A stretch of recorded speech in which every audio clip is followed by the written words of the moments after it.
Here we go. Let's take a look at today's lesson. So, what we were prepping for, really, yesterday I was talking to you about we're easing into applications. We bridged into here by working problems that use a natural log. And that's really what the vast majority of these problems that we're going to be working now will use.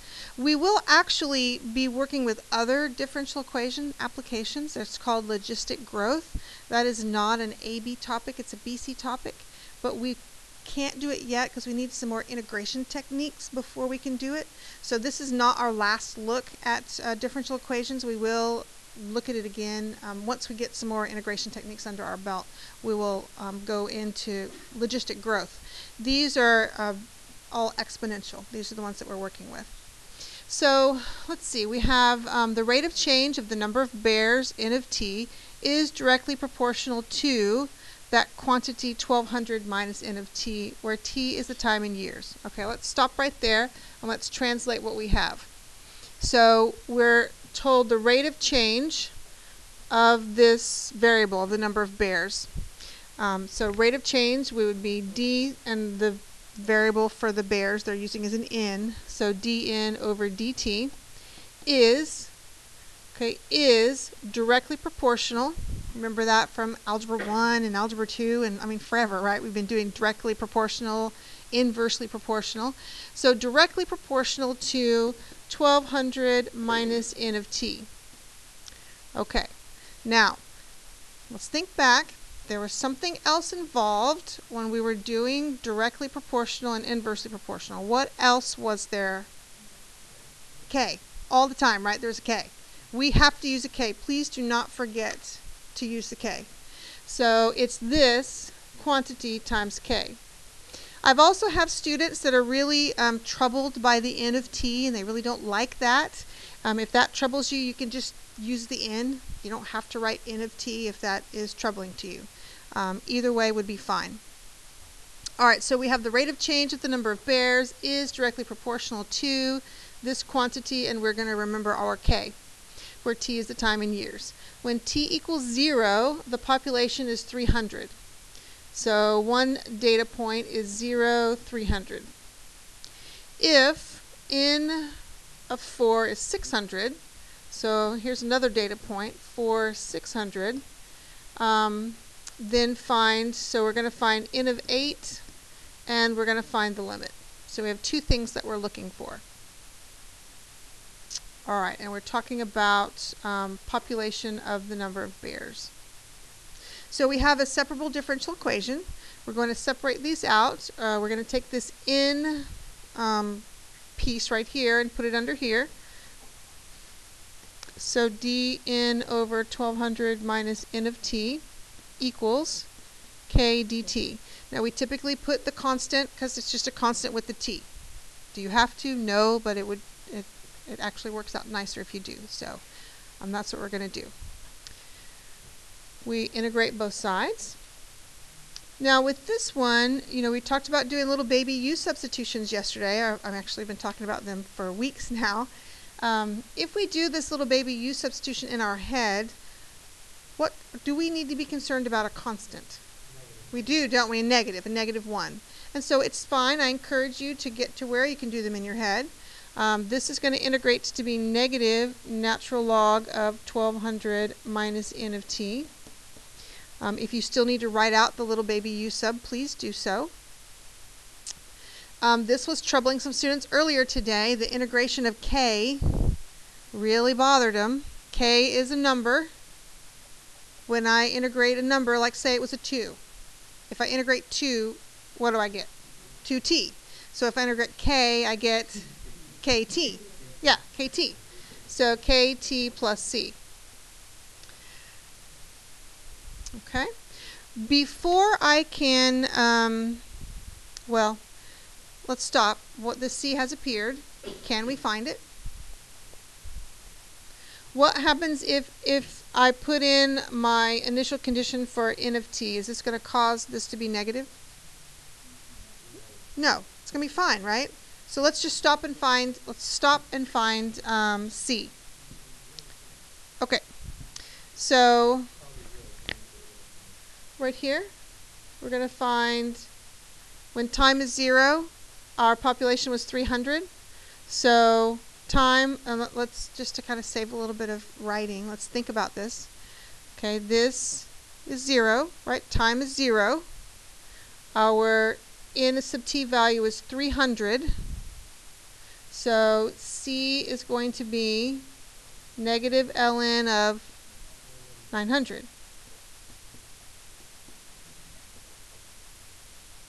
Okay, if you need to write that all out, please, sub it in and write it out. Please do so.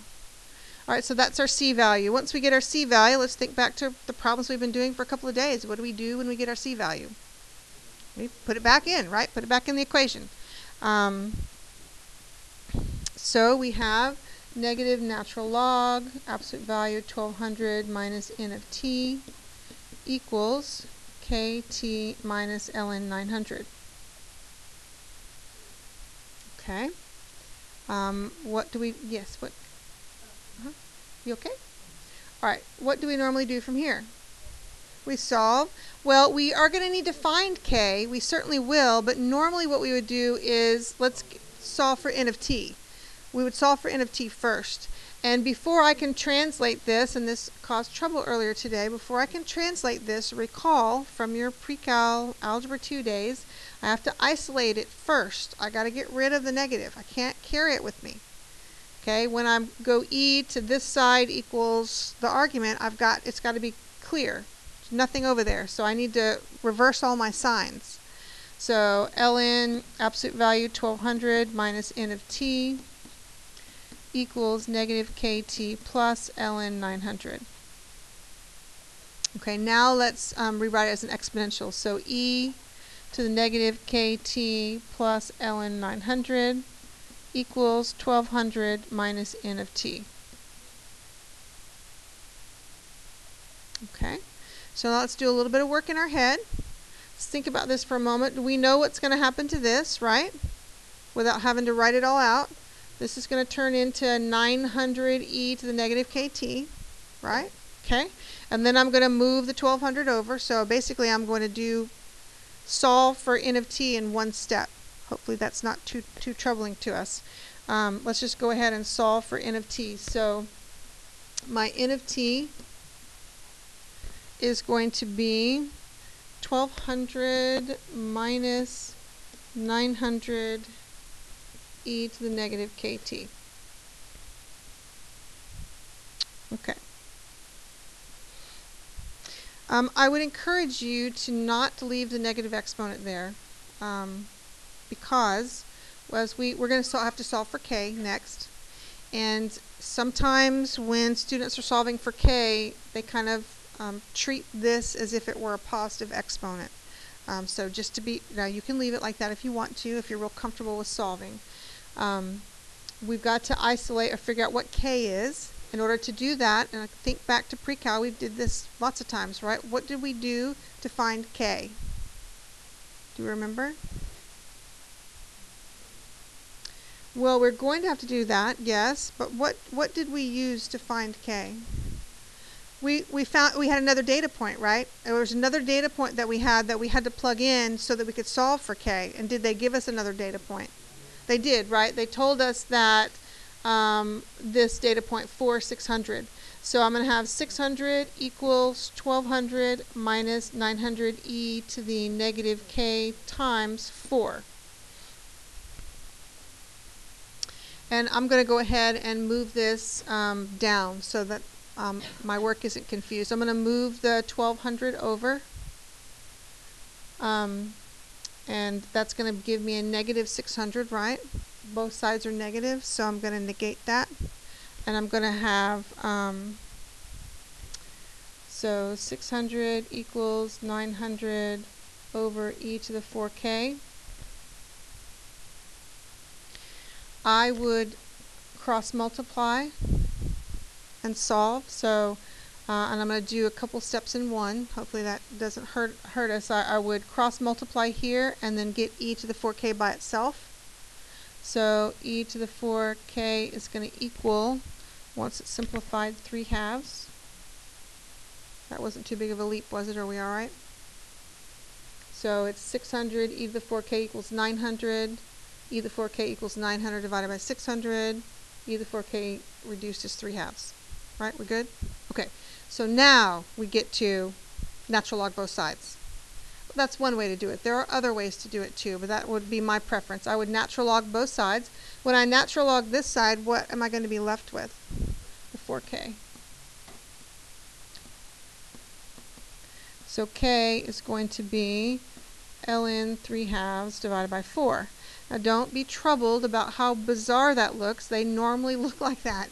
It's normally some natural log of some number divided or multiplied by a number. I mean, that's just normally what k looks like, so don't let that bother you. All right, that is our k. So now let's find n sub 8, or n of 8. So n of 8 is going to equal, I'm going to go, to my, here's my little equation right here. I know what my k is. So it's 1200 minus 900 over e to the really weird ln 3/2 over 4t.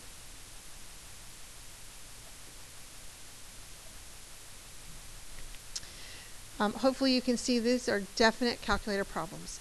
You really need a calculator for these problems. In fact, I've had students ask, is it okay if they write the decimal equivalent here? Or approximates. We can't do an equal. That's okay. If you want to put that in your calculator and put a decimal, it's going to be important that you show me what the k value is. You need to go through that step because this is a pretty labor-intensive problem and I have a lot of partial credit throughout. Finding the k is a point. If I see what, I need to see what your k is. And if you want to leave it in exact form, you can. If you want to put it in approximate decimal, you can. Either one is fine. All right, so let's, we would use our calculator here. Of course, for some reason, I had fun doing this by hand. Okay, you don't have to do this by hand. Let's just use our calculator. And our calculator will nicely, let's see, this is 8, not t. So we multiplied by 8. We want to find it at 8. See if I can get that a little clearer. Okay, so that's multiplied by 8. So we use our handy dandy calculator and we find n of 8. It's going to equal 800 bears. What does that mean? What does n of 8 equals 800? What does it mean in context? The population of bears when? Yeah, 8 years from our initial, right? So after 8 years, we should have 800 bears is what that means. Okay, the very last thing, they're wanting the limit as t goes to infinity of our n of t, which is 1200 minus 900 over e. Now, we know k is a weird number. I'm not, just for space sake, I'm not going to write the actual k here. But we know it's that weird number. Okay? So as we head to infinity, what is this term going to tend to? 0. Or it's going to tend to 0, even with the little weird k there. So my limit is going to be 1200 bears. Now let's think about what that means. As time goes on to as far as we want to go, our limit is 1200 bears. That means that this system, this whatever this ecosystem is that the bears are in, can only support 1200 bears, right? That's what that means. That's what we're, some cool scientist came up with that formula, and now we can have some kind of math to figure out what the maximum bear population is going to be. Okay? All right. Any questions? We have one more problem to do. Yes, and it's Newton's law of cooling. I know you've missed it terribly. It's back. It is back. Let's look at Newton's law of cooling.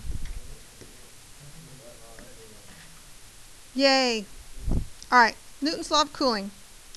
The rate of change in the temperature of an object is proportional to the difference between the temperature of the object and the temperature of the surrounding medium. Okay, so what we're going to do together is we're going to translate that into a formula. You probably would rather memorize a formula than that phrase, right? And then translate it every time. So let's go ahead and translate it. The rate of change in the temperature of an object. The rate of change, capital T is the temperature. The rate of change in the temperature of an object is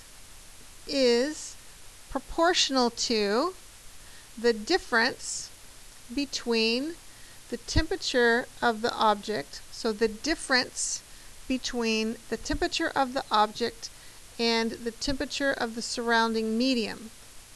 What else do I need to write? Got to write the K. Okay, it's one of those directly proportional things. So that is our formula for the Newton's law of cooling, for the rate of change. That's it. You probably should memorize that.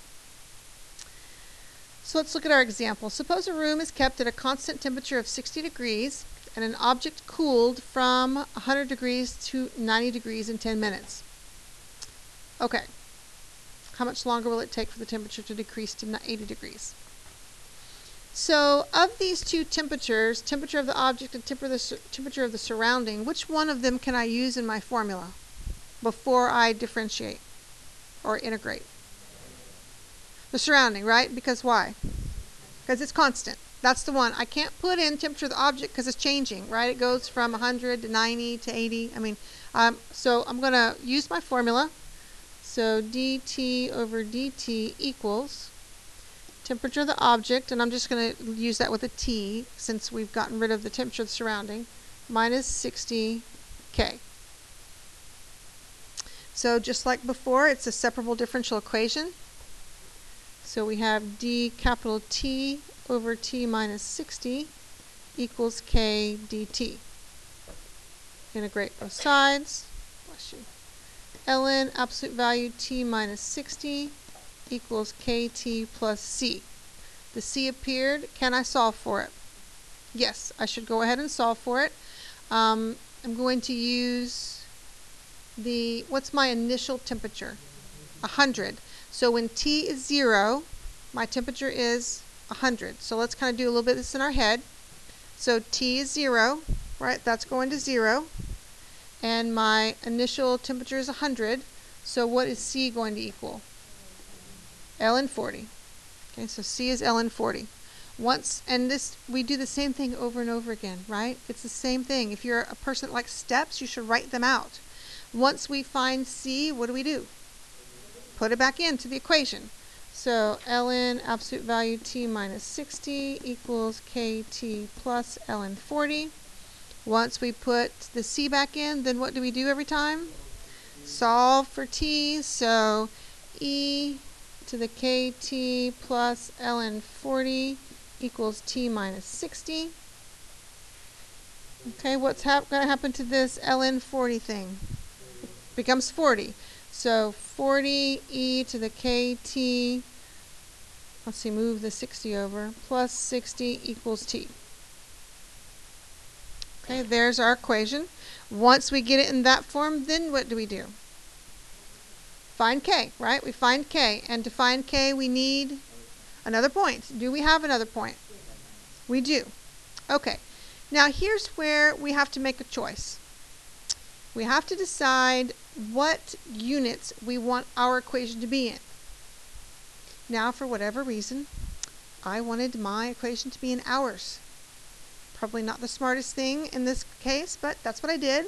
So we're going to do it that way just so you can see what you would need to do to convert it. Okay, I really should have done it in minutes, but let's just go ahead and do it in hours so that you can see it doesn't matter. You get to choose. So if I do mine in hours and you do yours in minutes, our K values are going to be slightly different. That's okay. Just know what unit your equation is in. All right, so I'm going to put my equation in hours. So in 10 minutes, it got to 90 degrees. So here, the T is going to be 90 equals 40 E K. My T value, instead of 10, because I was putting it in hours, is 10 over 60, or 1/6. My T value is 1/6 plus 60. So we subtract the 60 over, right, and get 30. We divide by 4, reduce, we get 3/4 equals e to the 1/6k. Then I would natural log both sides. Natural log 3/4 equals 1/6k. So in my scenario, k is going to be 6 ln 3/4. That's what my k will be in hours. Once we find k, then what? Then we can solve. We can find out the whole 80 degrees thing, right? So I have 80 equals, and we're back down, to this equation right here with the proper k in it. 80 equals 40e, and my k is 6 ln 3/4 t plus 60. I want to solve for t. It certainly could be. Yeah, I don't know what that decimal equivalent is. Yeah, I don't know. Because we're decreasing, it should be negative. So I move the 60 over and I divide by 40, and I get what, 1/2 equals e to the 6 ln 3/4 t. Then I ln both sides. So ln 1/2 equals 6 ln 3/4 t. Use my handy dandy calculator, and I get time is 0.40157 hours. Okay, since that's a portion of an hour, it would be more convenient if I had it in minutes. So how do I get that to minutes? I multiply it by 60, right? So it's t equals 24.094 minutes. Now before I, call it quits, I need to make sure that I answer the question that they asked. They said, how much longer will it take for its temperature to decrease to 80 degrees? Is that the correct answer? No. Yes, we have to take the 10 minutes off, right? Because it's how much longer. So it would be 14.094 minutes longer. And that would be my answer to that. How are we on applications? We're good?